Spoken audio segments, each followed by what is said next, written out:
পানিটাকে হালকা একটু গরম করে নিলাম। আজ বানাবো ছেঁড়া পিঠে।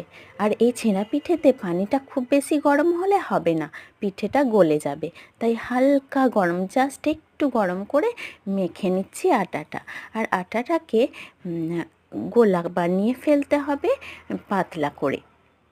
এটা ওই গরম পানির উপরে বসিয়ে রাখলাম, তারপরে তাওয়াতে তেল দিয়ে নিচ্ছি। গরম পানিতে বসিয়ে রাখার কারণ হলো ওটা গরম থাকবে, ঠান্ডা হয়ে গেলে আটা ফুটবে। এবারে দিয়ে নিচ্ছি গোলাটা, গোল করে বড় পিঠে নিয়ে। তারপরে এবার কিছুক্ষণ পর পিঠেটা সুন্দর হয়ে ছেড়ে উঠবে। আর এই যে ছেড়ে উঠে যাচ্ছে সুন্দর, আর এত সুন্দর মুচমুচে হয় পিঠেটা যে বলার কথা নয়। আর এটা খেজুর গুড় অথবা মাংসের ঝোল দিয়ে খাওয়া খুবই মজা।